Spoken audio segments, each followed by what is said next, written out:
You do not need to strive, to beg, or to convince the world of your worth. The moment you assume your desire to be real, you are walking through a door that no man can shut. This is the power of the unseen realm, the kingdom within you. What appears to be locked to the senses is already open in the spirit. And when you dare to believe in that unseen door, when you walk by inner sight instead of outer evidence, God responds. Not a distant God, but the presence within you, your own wonderful I am. You were never meant to carry the weight of the world on your shoulders. You were never created to be anxious, troubled, or tossed about like a ship in a storm. You were formed in the image of peace, of stillness, of divine assurance, and the moment you remember who you are, worry begins to dissolve like mist before the morning sun.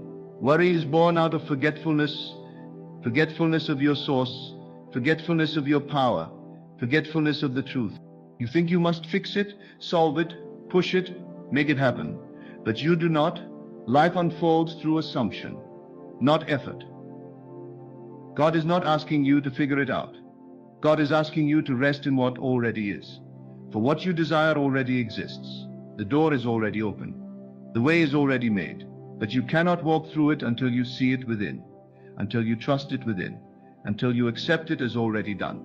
To stop worrying is to stop resisting. To stop worrying is to stop doubting that what you desire is yours. You stop worrying when you stop looking at appearances and start listening to the still, small voice within.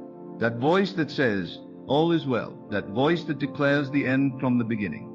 That voice that knows the answer before the question ever forms on your lips. You say you trust God, but trust is not a word. It is a feeling. It is an inner conviction. Trust is quiet confidence in the invisible.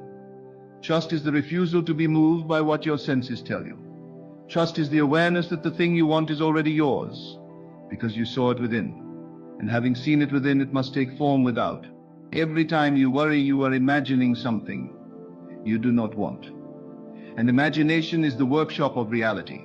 If you use your imagination against yourself, do not be surprised when fear becomes your experience.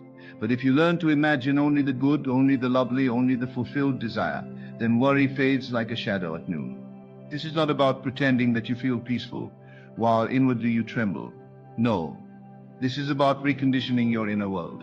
This is about persistently assuming that the answer is done, that God has already moved, that the path is clear even if you can't see it yet, that everything is aligning even while the outer world still looks the same. You don't beg for what's already yours.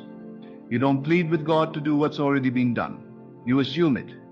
You live from the end. You rest in the feeling of the wish fulfilled. You let that feeling saturate your being. You walk through life not as someone hoping things will work out, but as one who knows they already have. When worry rises, it is only a signal. You've forgotten who you are. Come back. Return to the inner sanctuary. Return to the vision. Assume the feeling of the answer and stay there. Dwell there. Live there. For it is in that sacred dwelling place that all things are added unto you. Not by might, not by struggle, but by alignment. You stop worrying not by force, but by focus, by deliberately choosing again and again to feel as if it's already done, to trust that what you hold in consciousness must clothe itself in form. God is not far off, waiting to bless you. God is the power moving through your imagination, fulfilling every image you persistently accept as true. And so when the mind begins to wander, when fear whispers its lies, you answer it with knowing. You answer it with silence. You answer it with stillness that says, I already have it, that says it is finished, that says I trust the unseen more than the seen. And as you hold to that inner state, life bends. Reality reshapes itself. And what once caused you to worry now becomes the testimony of your faith. You were not created to worry. Worry is not your natural state. It is not your inheritance. From the beginning, you were fashioned out of divine peace, not anxiety. You were imagined into existence by a mind that only knows love, certainty, and infinite supply. You are not here to live by survival instincts or be tormented by doubt and fear. You are not meant to constantly brace for the worst, to feel at the mercy of circumstances, or to try to earn your worth through endless struggle. That idea that you must worry in order to be responsible, that you must be anxious to prove you care, is a lie passed down through generations of forgetfulness. The truth is far more powerful and far more simple. You were created to rest, to trust, to know within yourself that you are supported by a force far greater than your own willpower. Every time you worry, you are stepping outside your divine nature. You are entertaining a state of mind that contradicts the truth of who you are. Worry suggests that you are alone, that there is no divine orchestration, that what you desire may not come, that life may not support you, but none of that is real. It may feel real, it may appear loud and urgent, but it is not truth. You were not created to carry burdens heavier than your soul can hold. You were created to live from a place of harmony, faith, and inner knowing. Worry is not your responsibility. Creation is. You were given imagination, not panic. You were given inner vision, not inner torment. Worry is the misuse of imagination. It is the act of projecting into the future something unwanted and then emotionally preparing to receive it. But you were not meant to do this. You were meant to imagine the good, the lovely, the healing, the completed. You were meant to live from a place of knowing that everything is already finished in the mind of God, that all things are already aligned with your highest good. But you cannot see it if you are looking through the lens of worry. Worry distorts your spiritual vision. It clouds the truth and binds your awareness to fear. Stop for a moment and become still. Not in your body, but in your mind. Ask yourself, what if everything is already working out for me? What if the timing is already perfect? What if the door is already open in the unseen realm, and all I need to do is walk in consciousness until it appears in form? This is the place of divine remembrance, the place where you begin to feel your true self again. Not the self defined by effort and external evidence, but the self that knows the truth by feeling it, not by seeing it. You are not designed to live reactively. You were designed to live imaginatively. Worry makes you reactive. It convinces you that the outer world determines your fate. But you were never meant to respond to circumstances as if they are your master. You were created to rule over them, to rise above appearances, to bring forth the unseen into the seen through the power of inner conviction. When you worry, you step into a false identity, one where you believe that you must do it all alone, where your faith wavers with every obstacle. But when you trust, truly trust, you return to the knowing that you are backed by an eternal promise, that all you need is already provided. Worry is a habit of those who have forgotten that God lives within. It is a pattern, not a destiny. It is a state, not a sentence. And you have the power to choose again. You have the power to return to stillness, to return to truth, to let go of control and rest in the divine rhythm of your life. Let yourself be held. Let yourself be led. You are not created to carry everything, to fix every detail, to map out every outcome. You were created to see the end from the beginning, to walk by inner vision, and to trust that what you see within must come to pass. This is not laziness. This is divine confidence. This is not passivity. This is spiritual alignment. For when you know the outcome within, you stop scrambling in the outer, you stop panicking over timing, you stop doubting the path, you stop worshipping appearances, and instead return to the place of knowing. In that place, worry cannot exist, not because problems disappear, but because you stop identifying with them. You no longer say, this is my lack, or this is my fear, or this is my obstacle. You begin to say, this is passing, but I am eternal. This is noise, but I am peace. This is a shadow, but I am the light. You were not created to worry. You were created to assume the state of the answered prayer, the completed journey, the fulfilled vision. And as you live in that state, worry withers. It cannot grow in the presence of sustained inner faith. It cannot thrive in the atmosphere of divine remembrance. You return to who you are, not a warrior, not a struggler, not a beggar, but a being of light, of authority, of creative power. And life unfolds through assumption, not effort. The world will tell you to push, to grind, to hustle, to make it happen at all costs. But divine law is different. It doesn't operate through strain. It operates through stillness, through certainty, through the quiet acceptance that what you desire is already done, already waiting for you to align with it. Assumption is the key that unlocks the door. Not assumption in the worldly sense, not a guess, not a gamble, but spiritual assumption. The inner acceptance that the end is already yours, that the desire fulfilled is the only reality worth entertaining. You do not manifest by chasing. You do not receive by doubting. You receive by stepping into the feeling of the thing you want, and living from that place as though it were already yours. This is the sacred art of assumption. This is the quiet power that shapes mountains and parts seas, not by force but by faith. You assume the state of the answered prayer. You occupy the mind of the fulfilled desire. You speak from the victory, not toward it. And as you persist in that state, the outer world conforms, not because you fought it, but because you believe beyond it. Effort belongs to the realm of separation. Assumption belongs to the realm of oneness. Effort says, I must do something to make this real. Assumption says, it is already real, and I now live in harmony with it. This is not denial. This is not delusion. This is the boldness of spiritual awareness, the unshakable knowing that inner reality creates outer form, that nothing happens outside of consciousness, that what you consistently accept as true within must express itself without. The reason so many stay trapped in cycles of worry and effort is because they are still trying to create from lack. They are still assuming that they do not yet have what they want, and therefore they must do to get it.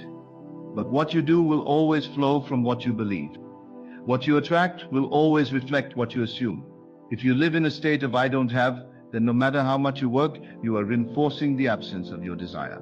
But if you live in the state of I already received, then every action becomes inspired, every step becomes guided, every moment becomes a bridge to the inevitable. You are not here to make it happen. You are here to assume it's already happened. That assumption becomes your dwelling place. That dwelling place becomes your reality. For as within, so without. As you believe, so shall it be. Assumption doesn't mean you don't act. It means your action is no longer frantic. It is no longer rooted in fear. It flows naturally, easily, with divine timing and precision, because it is anchored in a state of already having. You no longer ask, how will this happen? You declare, it has already happened. I need only stay faithful to the vision. When you live by assumption, you shift from effort to embodiment. You are no longer trying to get something. You are now being someone. You are being the version of yourself who already received the thing. You are thinking like them, feeling like them, moving through the world like them. That inner embodiment is the signal, the frequency, the magnetic field that draws your desire to you, not through labor but through alignment. You begin to see that every delay, every silence, every closed door was never punishment. It was only waiting for your assumption to match the promise. Life is not withholding from you. It is responding to you. It is mirroring your dominant inner state. Change your state, and the reflection must change, not because you earned it, but because you assumed it. This is the simplicity of divine law. It does not ask for perfection. It asks for persistence. Persistence in the inner knowing. Persistence in the feeling of the wish fulfilled. Persistence in the assumption that what you see within is more real than what you see without. This is how the unseen becomes seen. This is how the impossible becomes inevitable. Not by the strength of your effort, but by the steadiness of your assumption. You live from the end, not toward it. You think from the desire fulfilled, not toward its fulfillment. You don't use prayer to beg. You use it to align. You don't use faith to cope. You use it to create. And creation is not a future event. It is a present awareness. The moment you assume it is done, something shifts in the unseen. The path begins to clear. The answer begins to form. The world, though it may seem unchanged, begins to bend around the one who dares to believe. And so you choose. In every moment you choose to worry or to assume. You choose to struggle or to trust. You choose to force or to align. One way leads to exhaustion. The other leads to peace. One builds a reality of fear. The other builds a reality of fulfillment. The choice is yours, and so is the power. Trust is not a word. It is a state of being. It is not something you say. It is something you feel. Many speak of trusting God, but their hearts remain in turmoil. Their minds are full of questions, doubts, and fearful imaginings. Trust, real trust, is silent. It does not argue with appearances. It does not demand evidence before it rests. It moves inward, settles into the unseen, and says quietly, it is already done. That is the essence of trust, not a desperate hoping, not a pleading prayer, but an inner agreement with the divine that what is promised is already fulfilled. You can only truly trust God when you have learned to trust the vision within yourself. The moment you see the desire clearly, and you feel the reality of it within, you are called to rest, to rest. not in the sense of inactivity, but in the sense of inward stillness, the absence of resistance. That stillness is the fruit of trust. Trust knows the seed is already planted and does not dig it up daily to check for growth. Trust allows the process to unfold without panic. It understands that delay is not denial, that silence is not abandonment. It believes in divine orchestration even when the outer world seems out of tune. When you walk by sight, you will always be tossed by the winds of uncertainty. The world will show you contradictions, closed doors, rejection, lack, and your senses will scream that things are not working. But trust does not live by the senses. Trust lives by the inner eye. It feels the truth of what is coming, even when it cannot yet be touched. That is the great divide between the one who trusts and the one who wavers. The one who wavers demands external proof before they feel peace. The one who trusts feels peace before the proof appears, and in doing so they become the cause of the manifestation. To say you trust God while feeling anxious is to live in contradiction. True trust leaves no room for panic. It leaves no room for struggle. It doesn't mean you don't feel emotions. It means your emotions no longer have the final word. Trust makes you calm in the storm. It makes you laugh in the face of delay. It makes you declare, I already have it, even when there's no sign in sight. And that declaration is not empty. It is not made to impress others. It is the deep knowing that inner reality precedes outer form. So many claim to trust, yet they cannot rest. They cannot stop rehearsing worst-case scenarios. They cannot stop asking when, how, or what if. These are signs that the mind is still bound to the illusion of separation. You cannot trust God and believe you are alone. You cannot trust and still believe that life happens to you rather than through you. Trust reconnects you to your divine nature. It reminds you that you and God are not two. The power that created the universe lives in you. That power knows what you need, knows how to bring it, and is always working, even in the silence, even in the dark. Trust is not built in the light. It is built in the moments where you cannot see the way. It is built when you choose to believe despite the lack of evidence. It is built when you lean not on your own understanding, but on the inner conviction that the outcome is already secure. That kind of trust cannot be shaken, because it does not depend on facts. It depends on truth, and truth is unchanging. Truth says what you desire is already yours. Truth says, I go before you and make the crooked places straight. Truth says it is finished. You cultivate trust by returning again and again to the inner feeling of completion. You stop waiting for something to happen out there and begin to feel it has already happened within you. You stop speaking of your desire as something in the future and start referring to it as a current reality. That shift from future to present is the signature of trust. You begin to say, I am already healed. I already have my answer. It is already unfolding for me. And you say it not to make it true, but because you know it is true. Trust means letting go of timelines. It means releasing your attachment to outcomes. You no longer watch the clock or count the days. You no longer compare your journey to another's. You stop asking, why hasn't it happened yet? And instead affirm, it's unfolding perfectly. That kind of trust cannot be faked. It must be felt. And when you feel it, when you walk in it, you begin to see miracles. Not because you begged for them, but because you aligned with them. To trust God is to stop micromanaging the process. You do not need to figure out the how. You do not need to chase signs or manipulate circumstances. Your only job is to assume the end, to enter the state of the wish fulfilled, to remain there, unmoved, unshaken, resting in the knowing that what you have imagined, felt, and accepted as true is already on its way to form. The outer must respond to the inner. That is law.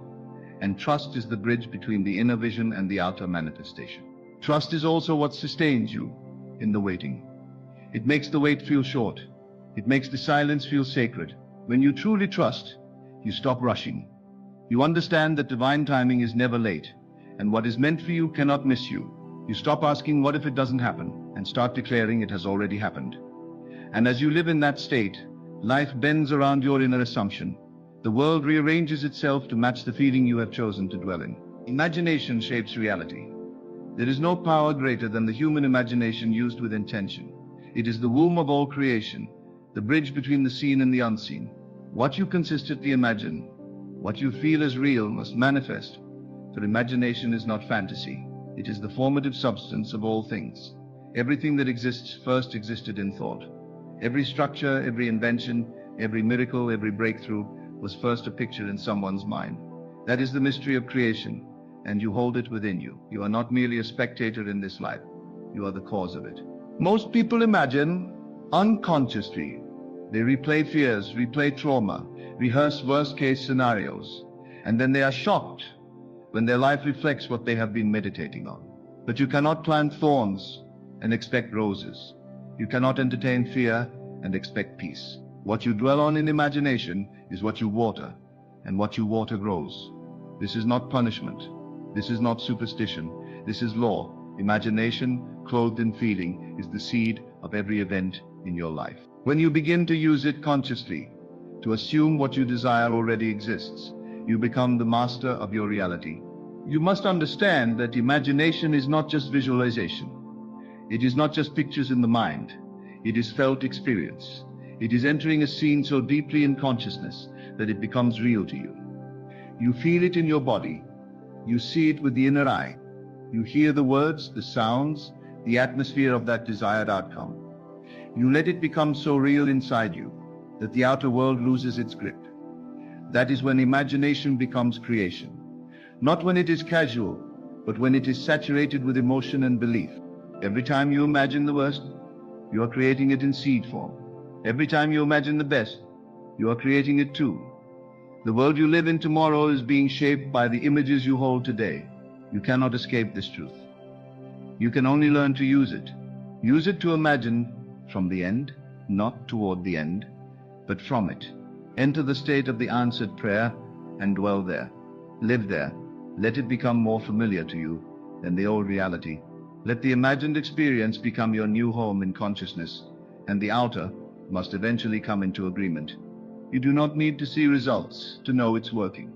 You only need to persist in the state. Reality is delayed, not denied. What you imagine now must take form if you hold to it. The longer you persist, the more inevitable it becomes. And it is not about intensity, it is about consistency. You must be more loyal to your imagination than to your fears. You must be more faithful to the image of the fulfilled desire than to the appearance of lack. That faith, quiet, steady, unwavering, is what brings the invisible into form. Imagination is the language of spirit. It is how the divine speaks to you. The dreams you dream, the desires you feel, the images that stir your heart, they are not random. They are invitations. Invitations to enter a new state of being, a new timeline, a new reality. But you cannot visit the state and expect it to manifest. You must move in. You must dwell in the scene of your desire fulfilled and refuse to leave. You must feel the outcome as real and let that feeling lead your thoughts, your actions, your emotions. That is the power of conscious imagination. The world around you is simply a reflection of what you've been imagining. Persistently. If you want to change the world, you must first change the image you hold within. That image, when combined with feeling and faith, becomes the mold through which life flows. Do not underestimate the quiet moments you spend in inner vision. Those moments are not idle. They are powerful. They are sacred. In those moments, you are creating not through toil, but through trust. Not through action, but through assumption. Not through force, but through feeling. If you would change your life, change your imagination. Stop telling the same story. Stop rehearsing lack. Stop repeating the old identity.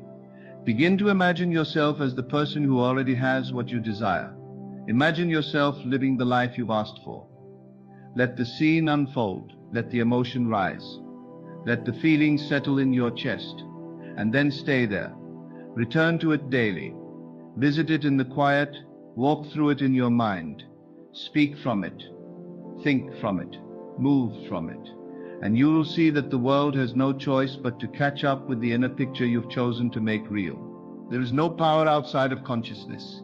The world is not happening to you. It is flowing from you, from your dominant images, from your persistent feelings, from your assumptions about what is possible. So assume wisely. Imagine faithfully, feel deeply, and trust completely. For what you see within is not illusion. It is creation in progress. Peace is not something to be found. It is something to be remembered. It already exists within you, waiting to be uncovered the moment you stop resisting. What is in the silence between your thoughts, in the stillness beyond the noise of worry, there is peace. But it is not the peace that the world gives, conditioned by circumstance or external validation. It is the peace that comes from knowing that life is not random. It is ordered. It is intelligent. It is flowing from a higher mind, and that mind is not distant from you. It is you. The one who learns to dwell in this inner peace becomes a master over the outer world. It does not mean there will never be storms. It means you will not be moved by them. You may walk through valleys, but you will not be shaken. Why? Because you know that the storm has no power over the one who is anchored within. You know that appearances do not define truth. You have learned to rest while the world rushes, to be still while others panic, to smile when nothing seems to be working, because your peace is not based on what you see, but on what you know. Worry is always born from the illusion that something is missing, that something has gone wrong, that you are not where you are supposed to be. But nothing is missing. Even delays are divine. Even the detours are orchestrated. Even your so-called setbacks are leading you forward. When you understand this, peace becomes your natural state. You stop fighting the moment. You stop trying to escape what is, and instead begin to cooperate with it. You see the invisible hand guiding your path, and you walk with quiet confidence. To choose peace is to step outside the limitations of your old self. It is to renounce the constant need to control, to predict, to force. It is to release the lie that says, if I don't worry, things will fall apart. Peace is not passivity, it is power under control. It is the calm assurance that what you have committed to in consciousness is already working itself out in form. It is the recognition that the outer world does not need to change first for you to feel peace. You feel peace first, and then the outer world reflects it back to you. This peace is not born from logic. It is born from spiritual awareness. It comes when you realize that you are not separate from God, from the divine intelligence, from the source of life itself. When you know this deeply, not as theory but as experience, you stop reacting to life and start responding from a deeper place. You stop asking, what should I do, and begin affirming all is well. And from that place of peace, clarity comes, direction comes, inspiration flows. You are no longer acting from fear, but from alignment. Many are seeking peace through external change, a new job, a healed body, a resolved relationship. But lasting peace never comes from conditions. It comes from the state you choose to dwell in. You must first be peaceful in the unseen, in the in-between, in the unformed. You must carry peace into your imagination, into your assumptions, into your conversations with yourself. Peace must become your new emotional home. And when it does, everything in your life will begin to mirror that peace. You cannot carry peace and fear at the same time. You must choose which voice to listen to. Fear says, it's too late. Peace says, it's right on time. Fear says, what if it doesn't work out? Peace says, it already has. Fear tries to protect you by imagining all the ways you might suffer. Peace protects you by reminding you that nothing real can be lost and nothing unreal can be threatened. When you choose peace, you are choosing to believe in a higher reality than the one your senses present to you. There is great wisdom in silence. When you no longer react, when you no longer defend, when you no longer argue with life, you make room for grace to enter. You make room for solutions to rise. You make room for the subtle nudges of spirit to guide you. The noise of worry drowns out divine instruction. But peace is a listening posture. It says, I don't have to know everything. I only have to be still enough to hear what is mine to know. In that stillness, wisdom comes, not through effort, but through surrender. You begin to see life differently when peace becomes your lens. You no longer judge what happens as good or bad. You no longer resist the process. You begin to trust that even when things fall apart, they are falling into place. That even when doors close, they are redirecting you to something better. You walk slower. You breathe deeper. You speak less, but your words carry more weight. You become like the tree planted by the river, unmoved by the wind, grounded in knowing. The great illusion is that peace is a reward for getting everything right. But peace is the soil from which right action grows. You must begin with peace, not wait for it. You must become still within before the outer chaos subsides. This is how you stop living in reaction and start living in creation. You claim peace, not because everything is perfect, but because you know the truth. You are always held, always led, always enough. Nothing outside you can disturb your peace, unless you grant it permission. Living in the end means assuming the feeling of the wish fulfilled, and staying there, not occasionally, not when it's convenient, but as a way of life. It means moving your awareness into the reality where what you desire has already come to pass. You stop hoping and you begin knowing. You stop asking and you begin assuming. You no longer try to get there, you go there in consciousness, and from there you live, speak, and act. The end is not a far-off point in time. It is a state of consciousness, and you can enter that state right now. You don't have to wait for evidence. You don't have to wait for permission. You only have to make a decision. This is who I am now. This is what I have now. This is where I live now. And from that decision, you dwell in the new state, not as a guest, but as a resident. You stop visiting your desire. You take up residence in it. When you live in the end, you are not trying to become something. You are it. You are no longer seeking love, wealth, healing, or peace. You are the embodiment of those things. And because you have assumed that identity, the world reflects it back to you. It must. It has no choice. The world is a mirror, and it mirrors the state you consistently occupy. So when you live in the end, you make the end your starting point, and everything in your life begins to organize itself to match that internal reality. But to live in the end requires discipline, not of effort, but of attention. You must watch where your mind goes. You must notice when it slips back into the old state, into fear, lack, or doubt, and you must gently return it to the end, over and over again, until that state becomes your new normal. This is not repression, it is creation. You are not pretending. You are selecting the version of reality you choose to dwell in. You are choosing the inner landscape that will become your outer experience. Most people live in the middle. They start with a desire, then spend all their time in the how, the when, the why. They live in the gap between the wish and its fulfillment, and that gap is filled with frustration, doubt, and impatience. But you were never meant to live in the middle. You were meant to begin at the end, to live from the completed picture, to carry the tone of the answered prayer before it arrives. That is the secret. To live as though it has already happened. And when you do, it must happen. Living in the end makes you magnetic. You become the one who already has, and the one who has is never desperate, never in lack, never chasing. The one who has is still grateful, assured, and that assurance draws everything to it. You do not chase what you already are. You attract it by being it. You stop asking when will it come, and start saying it is already mine. That shift collapses time. It removes delay. It brings the unseen into the seen. You may ask, how can I live in the end when everything around me says otherwise? But the outer world is always a reflection of yesterday's assumptions. You do not need it to change first. You only need to persist in the new state, and the world will catch up. Your job is not to argue with appearances, but to remain loyal to the end. Your job is not to fight the old, but to feel the new.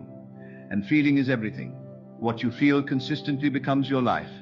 To live in the end is to remember that you are the cause, not the effect. You are the author, not the victim. You are the scriptwriter, not the actor bound by lines written by someone else. You decide the outcome, and then you move your attention to that outcome and make it real within. Not one day, not someday. Now. The now moment is the only place where creation happens. And when you occupy that now with the energy of fulfillment, the world reshapes itself accordingly. There is no power in waiting. The power is in assuming now. The end is not a destination you reach. It is a reality you enter and inhabit, and once you inhabit it, everything that doesn't match that reality begins to dissolve. Old patterns fall away. Old stories lose their grip. Old circumstances begin to shift. Why? Because you have shifted. And when you shift, life shifts. Not because the world changed, but because you changed your position in consciousness. So stop chasing, stop waiting, stop begging, and start assuming. Assume the identity of the one who already has. Assume the feeling of the one who already is. Live from that place, walk from that place, speak from that place, and the world will bow to your assumption.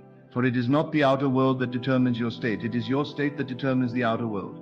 And when you choose to live in the end becomes inevitable. The moment you let go of needing to know how it will happen, you open the door for it to happen in ways you could never imagine. The mind is conditioned to believe that it must figure out every detail, that it must map the path from desire to fulfillment, but there is a greater intelligence within you, an unseen current that already knows the way. And the moment you release your grip on the need to control, that current begins to flow. Letting go does not mean giving up. It means giving over. It means surrendering your limited strategies for the infinite wisdom that dwells within your own being. It means trusting that once you have imagined it, once you have felt it, once you have accepted it as real in your consciousness, the way to it is already prepared. The bridges of incident are already set in motion. The characters you need to meet, the events that must unfold, the circumstances that will lead you there, they are already moving toward you, silently without effort on your part. But as long as you cling to the how, you interfere with the process. As long as you obsess over the details, you signal to your deeper self that you do not truly believe it is done. You may say, I trust, but your anxiety over the timing and method betrays your words. Real trust is silent. It is still. It rests. It no longer asks. It knows. And because it knows, it lets go. You let go of the need to see it now, because you understand that all things come forth in divine timing. You let go of needing others to validate your vision, because you know that no one else needs to see it for it to be real. You let go of doubt, not by forcing yourself to be positive, but by shifting your focus from the outer to the inner.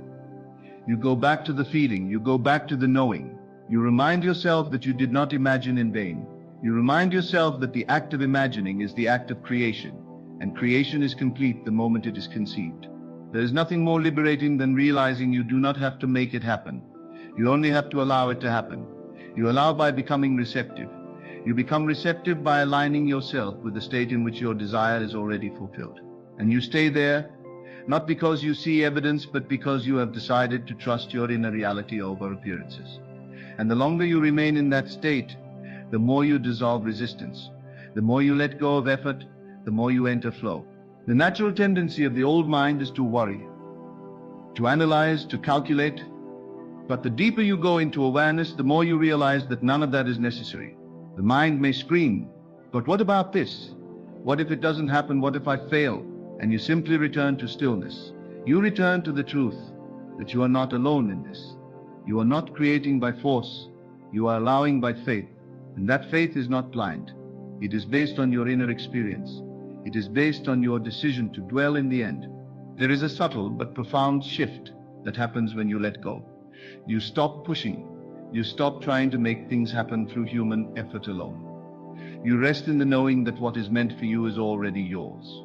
And that knowing magnetizes it to you, not through striving, but through surrender. Not through performance, but through presence. You no longer carry the weight of your future. You trust that it is unfolding perfectly, and that trust becomes your peace. Letting go is not passive. It is deeply active in the invisible realms. It is the choice to remain loyal to the unseen. It is the decision to abide in the vibration of fulfillment even when nothing around you reflects it. It is the power of becoming empty, so that life can pour into you the form your imagination has constructed. The one who lets go becomes like the open hand. Nothing is forced and nothing is blocked. Life flows through the open hand. Life responds to the one who trusts. You begin to realize that it's not your job to carry the how. Your only job is to carry the feeling, the assumption, the end state. That is your offering to the divine within you. You say, here is the version of reality I choose to live in. And the divine responds, not to your words, but to your vibration. It arranges circumstances, people and moments to reflect back what you have already accepted is true. And so you no longer chase. You no longer beg. You no longer argue with appearances. You simply return to the silence within. You go back to the imaginal act. You go back to the inner state where it is already done. And then you release. Not because you are indifferent, but because you are certain. And that certainty is what moves mountains. Once you let go, you begin to notice signs. Not because you are searching for them, but because you are aligned with the state where they naturally appear. You begin to feel supported. You begin to feel guided. You begin to walk with ease, knowing that your path is blessed. You act when inspired and rest when not. You stop measuring progress with your eyes and start measuring it with your peace. If peace is present, you are on track. If tension rises, you return to stillness. And over time, you notice something miraculous. Things begin to unfold without your interference. What once felt hard now feels light. What once seemed impossible now happens without effort. Why? Because you stopped trying to do what only trust could do. You stopped carrying the burden and you let the divine intelligence within you take over. That intelligence knows what to do, when to do it, and how to do it in the most effortless, elegant way. So you make letting go your way of life. You hold the vision, you feel the end, and then you release. Again and again, you return to that posture of surrender. And in that surrender, you discover freedom. You discover that life works not when you control it, but when you align with it. When you begin to act from faith, rather than fear, everything changes. Faith acts with assurance. It does not wait for evidence. It creates it. It does not beg for signs. It becomes the sign. To act from faith is to live as though it is already done. It is to walk into the room with the confidence of one who knows they are already chosen. It is to speak with the tone of one who already has what they desire. Not because they are faking it, but because they are anchored in an inner knowing, deeper than the senses. Faith is not blind. Faith sees what the eyes cannot. It perceives the unseen, and it dares to call it real. It does not waver when conditions contradict the vision. It does not collapse under the weight of delay. Faith says, though I do not yet see it, I know it is mine, and from that knowing, action flows. Not action to prove, not action to earn, but action to align. Acting from faith means your behavior begins to match your assumption. If you believe yourself to be abundant, you walk in generosity. If you see yourself as healed, you carry the energy of vitality. If you see yourself as loved, you respond with openness. You are not pretending. You are embodying. You are not performing. You are participating in the reality you have already claimed.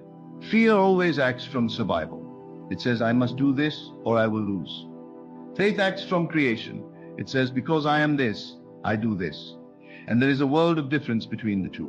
When you act from fear, you are reinforcing the state you are trying to escape. When you act from faith, you are strengthening the state you have chosen to live in. One leads to exhaustion, the other leads to expansion. Faith does not require perfection. It only requires persistence. It means returning again and again to the truth of who you are. When doubts arise, and they will, you do not fight them. You simply shift. You remember. You return to the state of the wish fulfilled, and you let that state guide your steps. You begin to trust the nudges. You begin to follow intuition. You stop second-guessing every move, because you know that when you dwell in the right state, the right actions follow. The actions taken from faith feel light. They feel inspired. They are often simple, even small, but they open doors. They create movement. They initiate the unfolding of your desire in time and space. You may be led to call someone, to send an email, to apply for something, to go somewhere unexpected.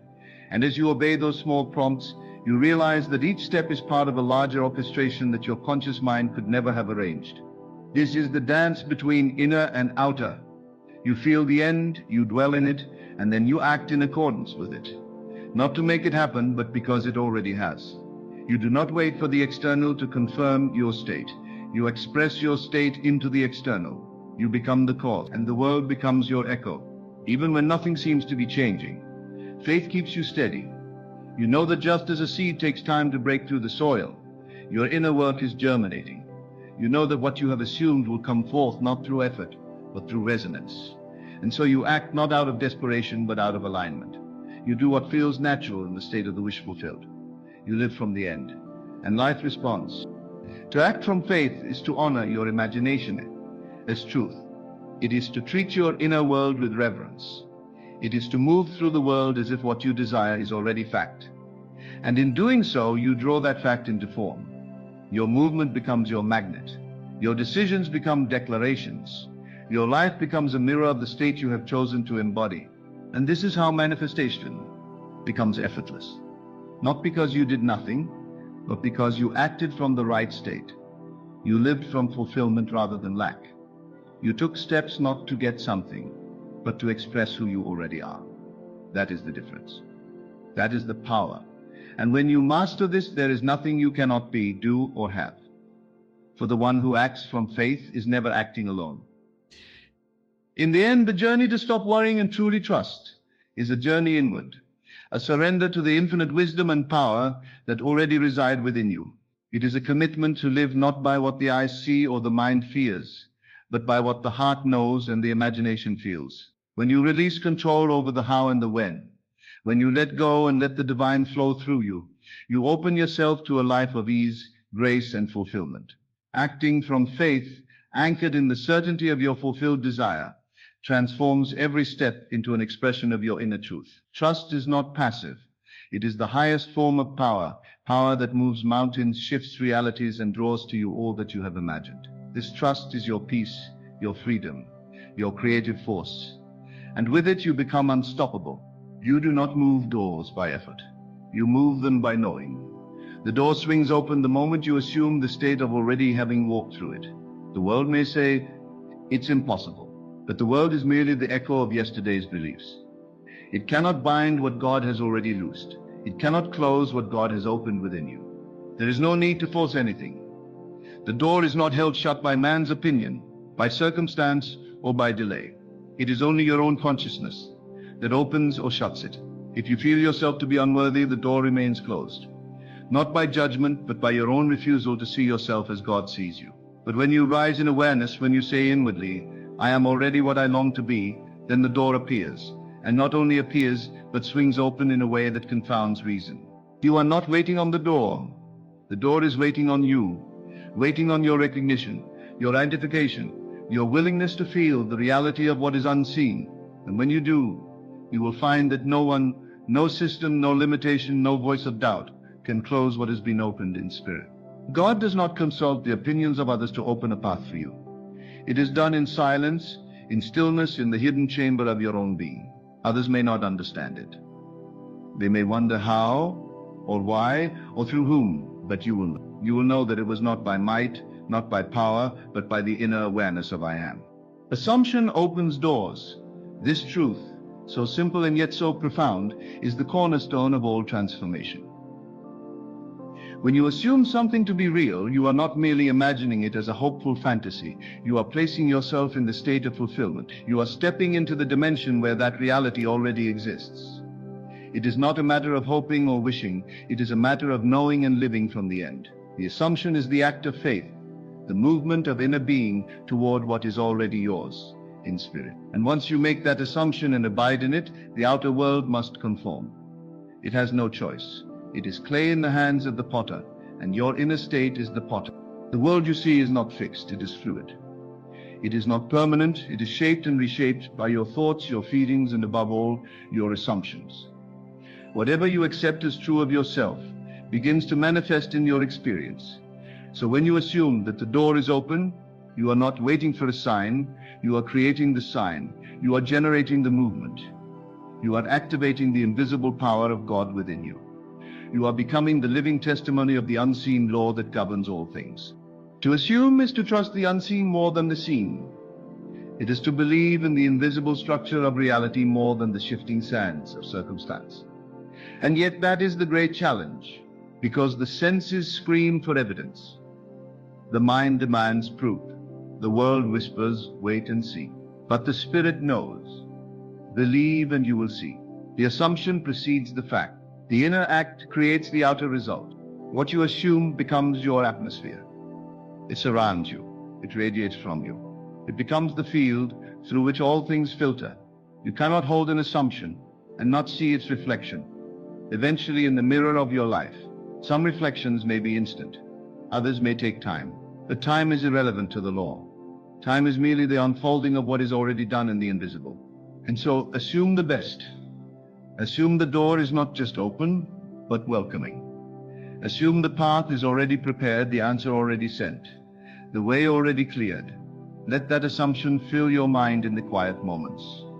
Let it walk with you, speak through you, breathe in you, become the embodiment of that reality. Don't wait for confirmation, be the confirmation. The moment you do, you will feel the shift.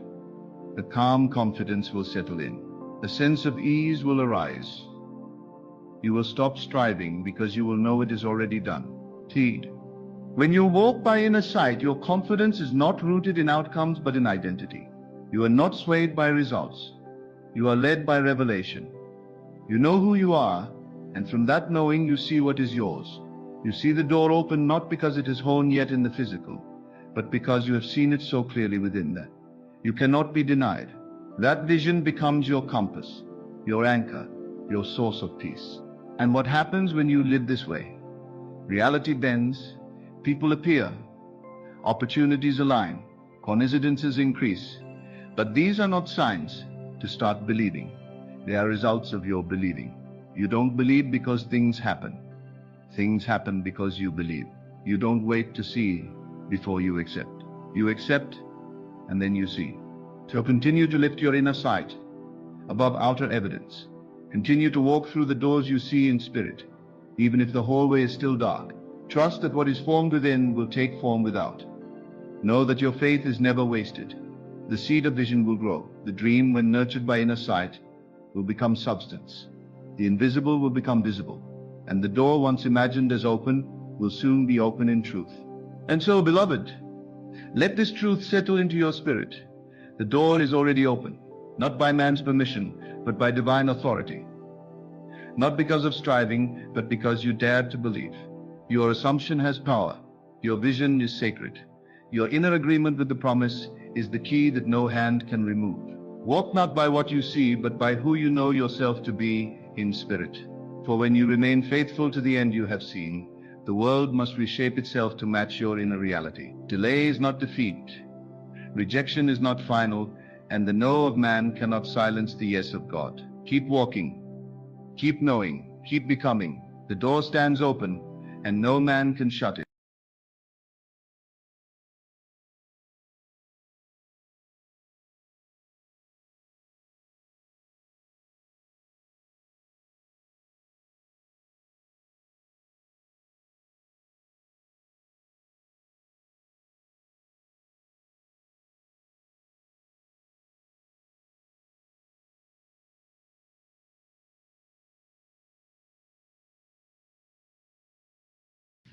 The road you walk may seem long and winding, and the destination feels hidden behind clouds of doubt and uncertainty.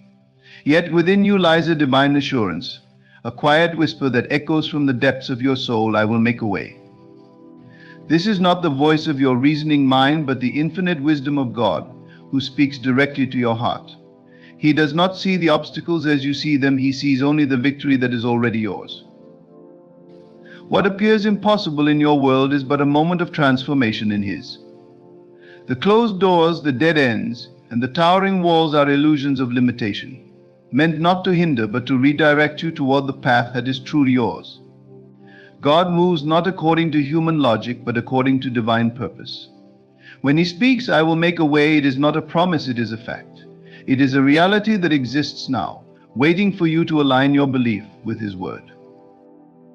You may ask how such a way can come to pass. The how is not your concern. Your task is to trust, to see with the eyes of faith rather than the eyes of fear. The moment you believe, the unseen becomes seen, and the impossible becomes inevitable. The victory is not out there in some distant future, it is within you, waiting for your recognition. God is not bound by time or space. He operates in the eternal now, where your victory is already complete. Do not dwell on the size of your problems, for they pale in comparison to the greatness of God. Shift your focus from what you lack to what he has already provided. In the stillness of your heart, acknowledge that he is the source of all good things. It is his pleasure to give you the desires of your heart, not through struggle but through grace. His ways are higher than yours, and his plans for you are greater than you can imagine. The obstacles you face are not signs of failure, they are the refinement of your faith. Each challenge draws you closer to the realization that God's power is made perfect in your weakness. When you feel you cannot go on, that is the moment he carries you. When the night seems darkest, that is when his light breaks through. He does not abandon you in the storm, he commands the storm to bring you safely to shore. Lift your eyes to the heavens and see the hand of God moving in your life. What you perceive as delay is divine timing, orchestrating every detail for your highest good. The universe is conspiring in your favor because it is governed by the Creator who loves you beyond measure. Trust not in appearances, but in the eternal truth that God is for you, not against you. If He is for you, who or what can stand against you? The victory is near, not because you have earned it, but because He has willed it. Rest in the assurance that His promises are unchanging. He is the same yesterday, today, and forever. When He declares that He will make a way, it is done. Let this truth fill your heart with peace, for the battle is not yours, but the Lord's. Stand firm in your faith, for it is the key that unlocks the doors you thought were shut. Speak not of what you see, but of what you know in your spirit. Proclaim the victory even before it manifests, for in God's realm it is already so. Walk forward with confidence, knowing that the way is being prepared, even now. Your path to victory is near, and nothing can stop what God has ordained. The road ahead may appear impassable, filled with insurmountable challenges and obstacles that seem to defy resolution. In moments like these, when all logic and reasoning falter, the heart must lean on a deeper truth, a promise that does not waver, even in the face of adversity. God's assurance that He will make a way is not a fleeting hope or a hollow sentiment. It is an eternal truth rooted in His unchanging nature. To understand this promise, one must first step beyond the confines of human understanding. The mind, bound by logic and reason, seeks explanations and tangible evidence before it can believe. Yet, faith operates on a higher plane, where evidence is not required, and trust precedes the manifestation of the unseen. God's promise is not subject to the limitations of the physical world. When He declares that He will make a way, it is not dependent on circumstances, resources, or human efforts. His words carry the weight of creation itself, for it was through His word that the heavens and earth were formed. When God promises to make a way, He speaks to the core of your being, calling forth the divine potential within you. It is not merely about changing external circumstances, but about transforming your perception of them. What may seem like a closed door or an impossible situation is often a divine redirection, guiding you toward a path far greater than the one you envisioned. God's ways are higher than our ways, and His thoughts are higher than our thoughts. What looks like a dead end to the human eye is, in truth, the beginning of a miraculous unfolding. To trust in this promise is to release the need to control every aspect of your journey. It requires surrender, not as an act of defeat, but as an act of profound faith. Surrendering to God's will means acknowledging that His plan for your life is infinitely wiser and more loving than anything you could conceive. It means letting go of the fear that whispers, "What if it doesn't happen?" and embracing the certainty that, in God's timing, all things are made perfect. This trust is not passive, it is an active alignment with God's word. It is a choice to believe, even when circumstances suggest otherwise. Faith is not the absence of doubt, but the decision to move forward despite it. When you trust in God's promise, you align yourself with His power, opening the way for His miracles to manifest in your life. This trust does not demand that you have all the answers, it asks only that you believe the one who does. Consider the stories of those who walked this path before you. The Israelites, standing before the Red Sea with Pharaoh's army in pursuit, faced a situation that seemed utterly hopeless. Yet God made a way where there was no way, parting the waters and leading His people to safety. The walls of Jericho, impenetrable and unyielding, fell not through human strength but through obedience to God's instructions. Time and again, Scripture reveals that God specializes in the impossible, turning what seems like a barrier into a bridge. In your own life, the promise remains the same. God's nature does not change. The same power that parted the Red Sea and brought down Jericho's walls is at work in your circumstances. However, this power is activated through faith. To trust in God's promise is to speak His word over your life, declaring victory even before it is visible. It is to walk forward, not in fear but in confidence, knowing that the one who promised is faithful. Trusting in God's promise also means resisting the urge to rely solely on your own understanding. The human mind is limited, often clouded by doubt and fear. When you face challenges, it is natural to analyze, strategize, and seek solutions. While planning and effort have their place, they must be anchored in faith. Trusting in God's promise requires a shift from self-reliance to God-reliance. It means acknowledging that your strength alone is not enough, but His grace is sufficient. This journey of trust is not without its trials. There will be moments when the way forward seems hidden, when prayers appear unanswered, and when the weight of waiting feels unbearable. Yet even in these moments, God is at work. Delays are not denials, they are divine preparations. Every season of waiting refines your character, strengthens your faith, and prepares you for the blessings ahead. Trust is built in these quiet moments, where you choose to hold on to God's promise despite the silence. To trust in God's promise is also to find rest in His presence. The turmoil of worry and anxiety fades when you anchor yourself in His word. His promise becomes a refuge, a place of peace amidst the storm. This trust is not about ignoring reality, but about seeing a higher reality, God's reality. It is about knowing that His hand is guiding you, even when the path is unclear. It is about believing that He is working all things together for your good, even when you cannot yet see how. In trusting God's promise, you open yourself to His guidance. He speaks in stillness, in the quiet moments of prayer and reflection. His voice may not always come as a thunderous command. More often, it is a gentle nudge, a subtle direction that leads you forward. Trusting in His promise means being attentive to His voice, sensitive to His leading, and willing to follow wherever He guides. This trust is a partnership. While God promises to make a way, He invites you to walk in faith. It is not about passively waiting for circumstances to change, but about stepping forward, even when the ground ahead seems uncertain. Every step of faith reinforces your trust, and with each step, the way becomes clearer. God honors those who trust Him, rewarding their faith with breakthroughs that surpass understanding. To trust in God's promise is to rest in the assurance of His love. He does not promise to make a way out of obligation, but out of His boundless care for you. You are His beloved, and His plans for you are good. When He says, "I will make a way," it is not a mere possibility, it is a certainty. Trust in this truth, and you will see the impossible become possible, the unseen become seen, and the way made clear. Life often feels like a series of trials and challenges that demand your attention, energy, and focus. The human mind naturally gravitates toward these difficulties, scrutinizing every obstacle, every problem, and every potential setback. It is easy to become consumed by the enormity of what stands before you. The mind fixates on limitations, replaying fears and doubts, until they feel larger than life itself. But this fixation blinds you to a greater truth, a divine reality that transcends these apparent difficulties. What you focus on, you empower.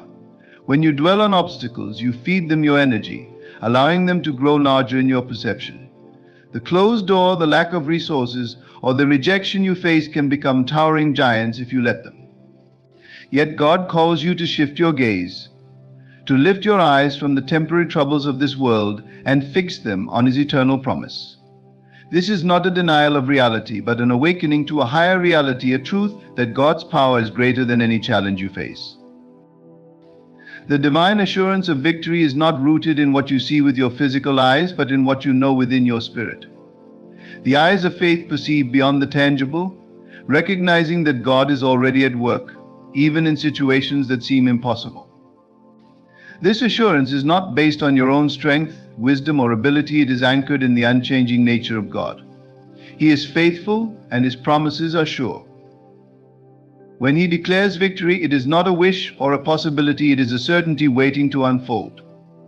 Shifting your focus from obstacles to divine assurance requires a deliberate act of will. It is a choice to reject fear and embrace faith. Fear whispers that the mountain is too high, the river too wide, the enemy too strong. Faith, on the other hand, declares that the mountain will move, the river will part, and the enemy will be defeated not by your might but by the power of God. Faith is not blind optimism, it is a profound trust in the one who holds all things in His hands. The challenges you face, no matter how daunting, are not the final word in your story. They are temporary conditions, subject to change under the authority of God's word. When you shift your focus, you begin to see these challenges for what they truly are: opportunities for God to demonstrate His glory in your life. What appears as a setback is often a setup for a breakthrough. The walls that seem to block your path are the very walls that God will use to reveal His power. This shift in focus transforms your perspective. Instead of seeing problems as insurmountable, you begin to see them as stepping stones. Each challenge becomes a chance to grow in faith, to deepen your trust in God, and to witness His miraculous provision. The weight of worry and anxiety lifts as you realize that the battle is not yours but God's. He fights for you, and His victory is assured. All you are called to do is believe and move forward in faith. When you fix your eyes on God's promise, you align yourself with His power. Your thoughts, words, and actions begin to reflect His truth rather than the lies of fear. This alignment is not merely a mental exercise, it is a spiritual transformation. It changes the way you approach life, replacing doubt with confidence, despair with hope, and striving with peace. The obstacles that once loomed large now seem small in the light of His greatness. To focus on divine assurance is also to acknowledge God's sovereignty over all things. He is not limited by time, space, or circumstance.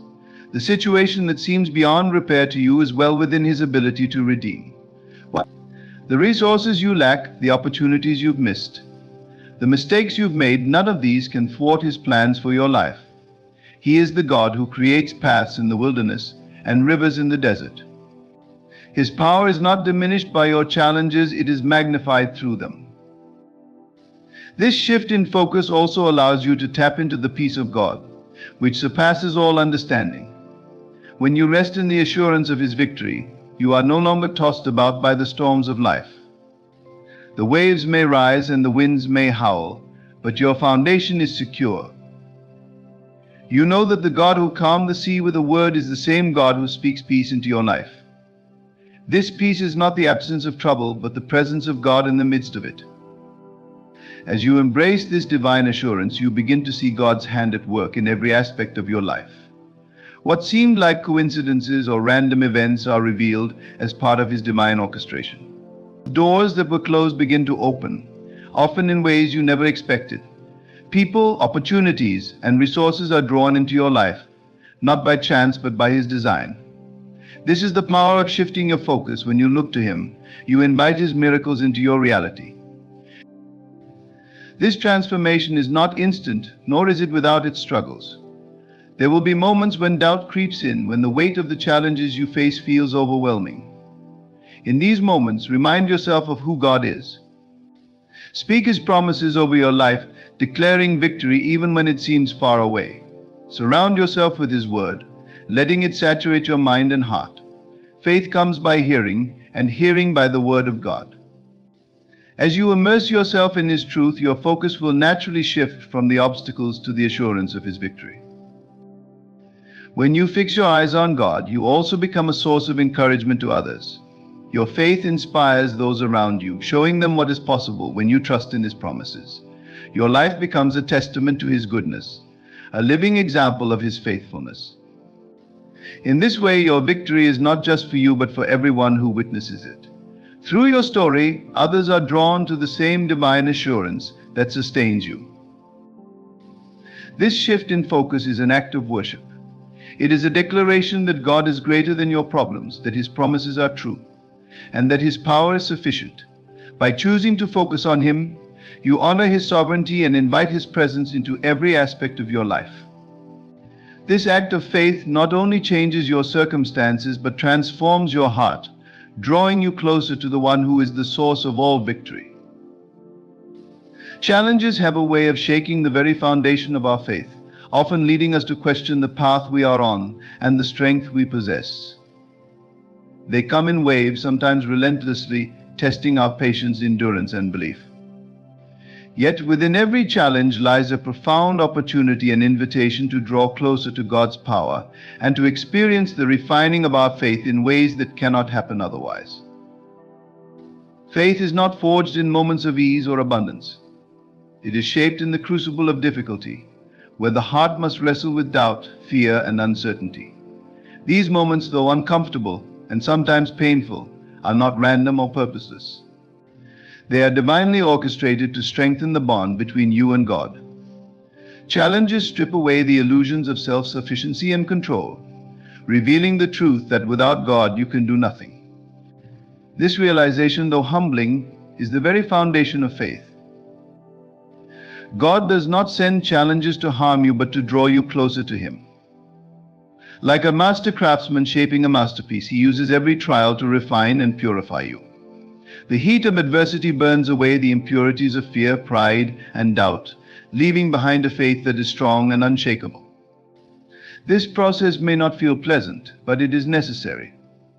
Just as gold is refined in fire to reveal its brilliance, so too are you refined through the trials you face. These challenges also serve as reminders of your dependence on God. In moments of struggle, it becomes clear that human strength and wisdom are limited. The solutions you once relied upon may fail, leaving you with no choice but to turn to God. This dependence is not a sign of weakness but of wisdom. It is in these moments of surrender that God's power is most evident. When you let go of your need to control and allow Him to lead, He steps in to do what only He can do. Through these refining experiences, you begin to see God's faithfulness in a new light. The challenges you face become testimonies of His ability to provide, protect, and guide you. Each obstacle overcome is a reminder that He is with you, that He has never left you, and that He will never forsake you. These moments build a history of trust between you and God, a foundation that strengthens your faith for the challenges yet to come. Drawing closer to God's power requires an intentional shift in perspective. It is easy to view challenges as setbacks, as interruptions to the plans you have for your life. But in God's economy, nothing is wasted. Every difficulty, every delay, and every disappointment is a tool in His hands, used to shape you and prepare you for the blessings He has in store. This understanding transforms the way you approach challenges. Instead of resisting them, you begin to embrace them as opportunities for growth and deeper intimacy with God. As you face challenges, you are given the chance to lean into God's promises. These promises, found throughout Scripture, are not just words on a page, they are living, breathing assurances of His love and faithfulness. They remind you that He is for you, not against you, and that He works all things together for your good. Clinging to these promises in times of difficulty strengthens your faith and reinforces your trust in His power. Challenges also have a way of revealing the true condition of your heart. They expose the fears, doubts, and insecurities that may be hiding beneath the surface. While this can be uncomfortable, it is also a gift. Once these areas are brought to light, they can be surrendered to God. In His hands, your weaknesses are transformed into strengths. The very things that once held you back become the platforms from which His glory is revealed. In drawing closer to God's power, you also learn to rely on His guidance. Challenges often leave you feeling uncertain about which direction to take or what steps to make. This uncertainty is an invitation to seek His wisdom. God speaks in the stillness, in the moments of quiet prayer and reflection. As you turn to Him for direction, you cultivate a deeper sensitivity to His voice. This reliance on His guidance not only helps you navigate the challenges you face, but also strengthens your relationship with Him. The refining power of challenges extends beyond your individual journey. As your faith grows and your trust in God deepens, you become a source of encouragement for others. Your testimony of God's faithfulness in the midst of difficulty inspires those around you to trust Him with their own struggles. In this way, your challenges serve a greater purpose, impacting not only your life but the lives of those you encounter. This process of refinement is not quick or easy, but it is worth it.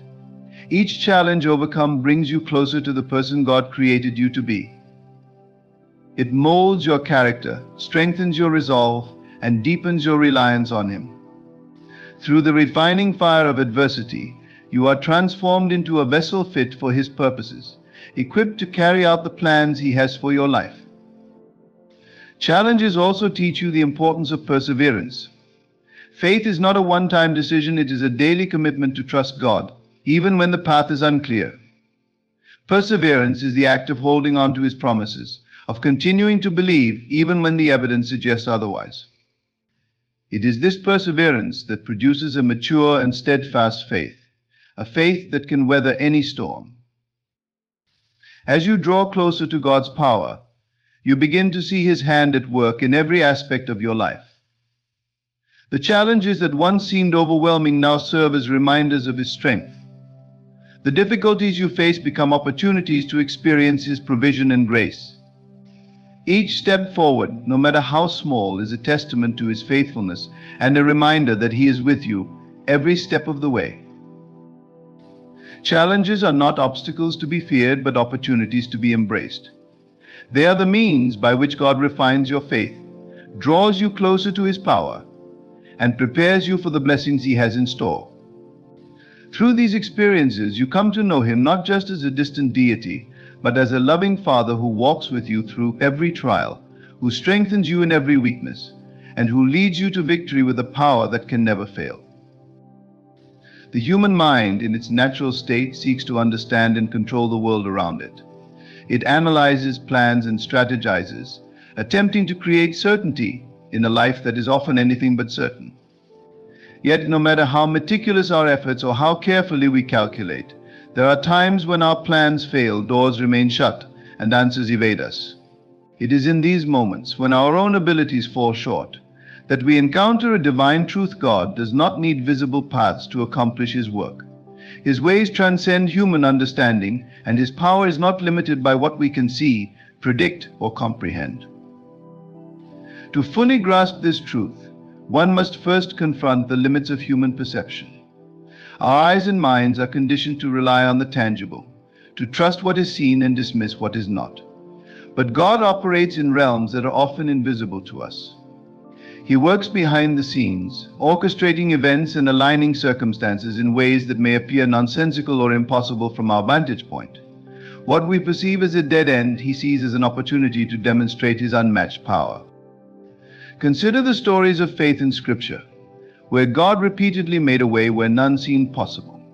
When the Israelites stood at the edge of the Red Sea with Pharaoh's army pursuing them, they faced an apparent impossibility. There was no visible escape, no logical solution. Yet God, in his infinite power, parted the waters, creating a path through the sea where none had existed before. This moment serves as a reminder that God's provision is not bound by earthly constraints. He creates paths that defy logic and understanding, revealing his sovereignty in the most miraculous ways. This principle extends beyond the grand miracles of history and into the everyday lives of believers. There are moments when you may feel trapped by circumstances, hemmed in by obstacles that seem insurmountable. You may feel the weight of doors that remain closed despite your best efforts to open them. It is in these moments that God invites you to trust in his ability to make a way. His timing is perfect, and his methods, though often mysterious, are always for your good. The challenge lies in letting go of the need to see the path before trusting in its existence. Faith is not dependent on evidence, it is the conviction of things hoped for and the assurance of things not seen. When you place your trust in God, you release the need to have all the answers. You surrender the urge to force outcomes and instead rest in the knowledge that he is working on your behalf.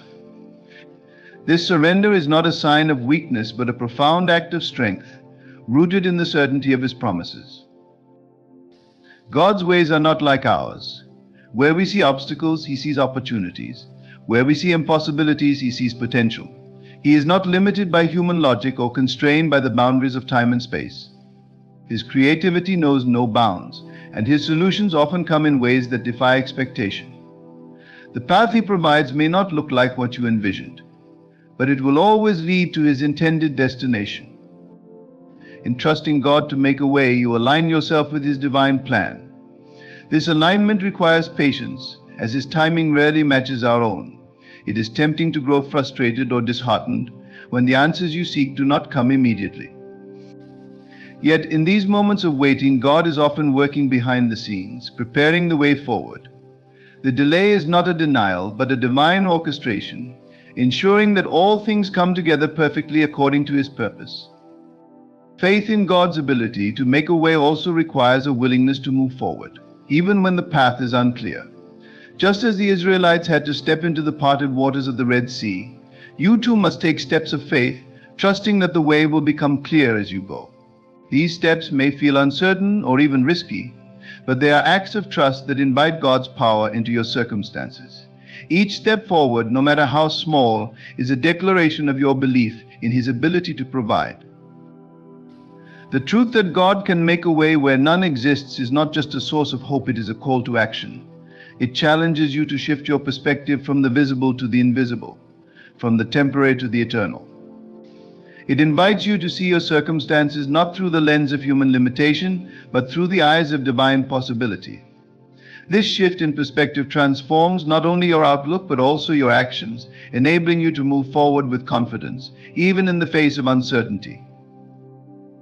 As you trust in God's ability to make a way, you also begin to see His hand at work in the details of your life. The seemingly random events, the unexpected encounters, and the unplanned detours are revealed as part of His greater plan. What once appeared as obstacles now become markers of His faithfulness, guiding you along the path He has prepared. This awareness deepens your faith as you recognize that His ways, though mysterious, are always purposeful. God's provision often comes in ways that stretch your understanding and expand your capacity to trust. He may provide solutions that challenge your expectations or lead you down paths that seem unfamiliar. Yet in these moments you are reminded of His sovereignty and His ability to work all things together for good. The path He creates may not always be easy, but it will always be right, leading you closer to Him and to the fulfillment of His promises. Trusting God to make a way where none exists is an act of worship. It is an acknowledgement of His power, wisdom, and love. It is a declaration that He is greater than any obstacle you face and that His plans for you are good. This trust is not passive but active, requiring you to step forward in faith, even when the path is unclear. It is a journey of surrender, reliance, and unwavering belief in the God who makes a way, even in the most impossible circumstances. Walking through life often feels like navigating a complex maze, with twists and turns that seem impossible to predict. At times, the journey can feel overwhelming, especially when barriers arise, blocking the way forward. These barriers can take the form of financial struggles, strained relationships, unfulfilled dreams, or inner doubts that whisper words of defeat. Yet, these obstacles are not permanent. They are not insurmountable walls, but challenges placed on your path to refine your faith and reliance on God. The promise you must hold on to is this: no matter how immovable these barriers seem, God is the ultimate opener of doors. God's power is not constrained by human limitations. The barriers that appear so overwhelming to us are nothing in comparison to His omnipotence. Where we see closed doors, He sees opportunities to showcase His ability to make the impossible possible. These moments of obstruction are often when He demonstrates His greatest miracles, revealing the depth of His power and the precision of His timing. He does not merely open doors, He creates opportunities that align perfectly with His divine purpose for your life. When faced with obstacles, it is natural to feel frustration or even despair. You may question why the door remains closed or why the solution you prayed for seems delayed. However, what appears to be a barrier is often a protective measure or a redirection from God. A closed door may be His way of steering you away from harm or leading you towards something greater than you imagined. His perspective, infinite and all-knowing, ensures that every no is for a higher purpose and every delay serves as preparation for what lies ahead. Barriers also serve as tests of faith, inviting you to trust in God's sovereignty even when you cannot see the path forward. Trust does not mean passivity, it means actively believing that God is working behind the scenes, even when the evidence is not yet visible. This faith is not blind but rooted in the history of God's faithfulness, both in your life and throughout the testimonies of others who have walked the path of faith before you. When you trust Him, you affirm that He is bigger than the obstacles in front of you, and that His power is sufficient to overcome them. One of the most profound truths about God's ability to open doors is that He often does so in ways that defy human logic. His methods are not bound by the constraints of time, resources, or human understanding. He is the God who parted the Red Sea, who brought water from a rock, and who fed thousands with a few loaves and fish.